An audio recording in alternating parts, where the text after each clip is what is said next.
ہمارا دین 3 حصوں پر مشتمل ہے جو کہ اسلام، ایمان اور احسان ہے۔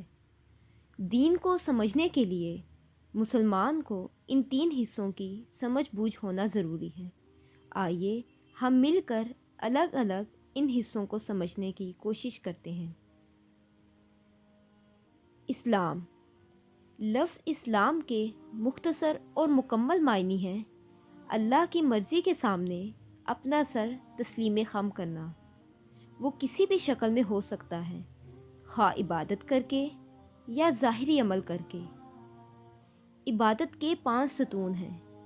دائرہ اسلام میں داخل ہونے کے لیے مسلمانوں کے لیے ضروری ہے کہ وہ 5 ستونوں کی مخلص دل سے پیروی کرے تاکہ وہ اللہ کی مرضی کے سامنے اپنا سر جھکا سکے۔ وہ 5 ستون جن کو پلر آف اسلام بھی کہتے ہیں یہ ہیں۔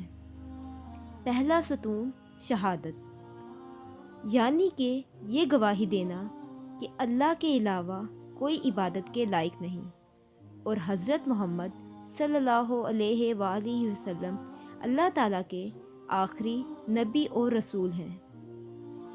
دوسرا ستون ہے نماز، تیسرا ستون روزہ، چوتھا ستون زکوٰۃ اور 5واں ستون حج جو بھی استطاعت رکھتا ہو۔ جو شخص ان 5 ستونوں کی پیروی کرے اس کو مسلمان کہتے ہیں۔ اگلا حصہ ہے ایمان۔ ایمان کو سمجھنے کے لیے ایک سٹوری کی ہیلپ لیتے ہیں۔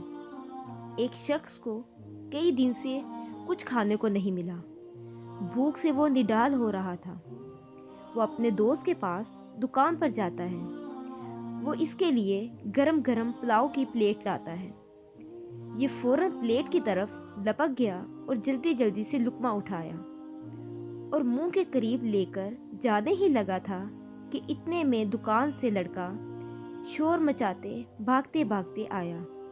بھائی بھائی بات سنو بات سنو، پلاؤ میں غلطی سے نمک کی جگہ زہر شامل ہو گیا ہے۔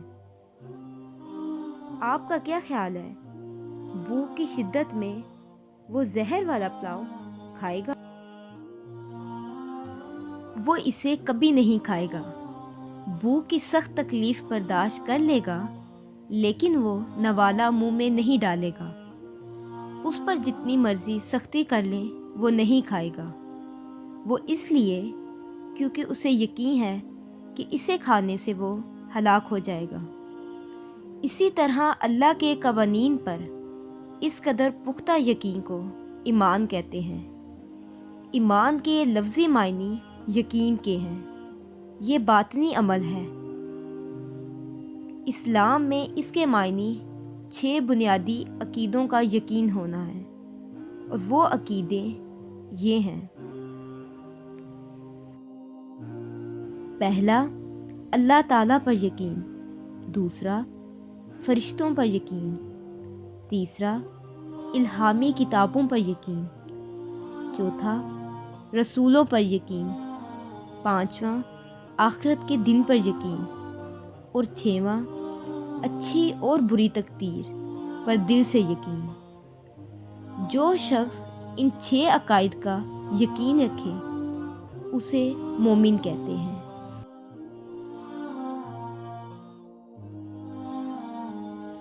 تیسرا حصہ احسان ہے۔